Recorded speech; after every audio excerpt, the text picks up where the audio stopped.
Meski memiliki likuiditas cukup dan rasio kecukupan modal yang kuat, perbankan hingga kini masih enggan melakukan ekspansi kredit.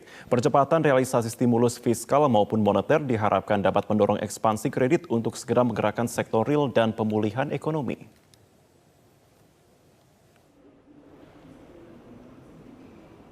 Outstanding kredit perbankan terus menurun sejak pandemi COVID-19 menginfeksi Indonesia. Hingga akhir Mei 2020, outstanding kredit perbankan turun ke 5.583 triliun dari 5.712 triliun rupiah pada bulan Maret. Penurunan ini terjadi justru di tengah tingginya rasio kecukupan modal bank dan rasio alat likuid terhadap dana pihak ketiga.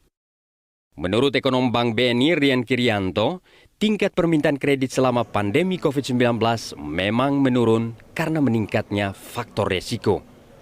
Para pengusaha lebih sibuk mereposisi bisnis, termasuk merestrukturisasi kredit akibat matinya ekonomi selama pandemi.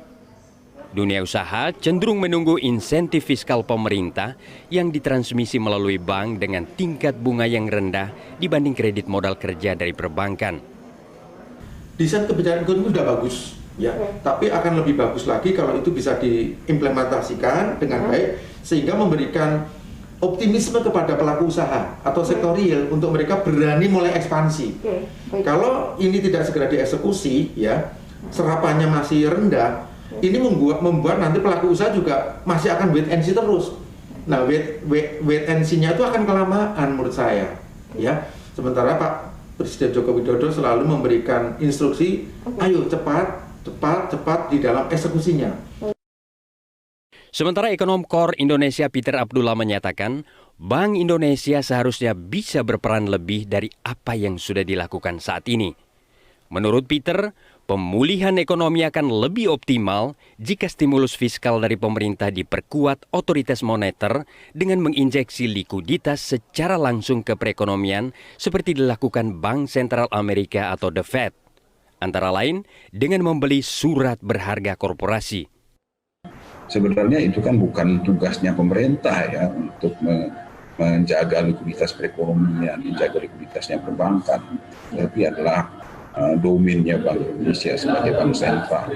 Tapi nampaknya ini belum ada keselarasan langkah antara fiskal dan moneter sehingga fiskal harus turun tangan duluan untuk membantu likuiditas perekonomian melalui bank-bank mitranya pemerintah.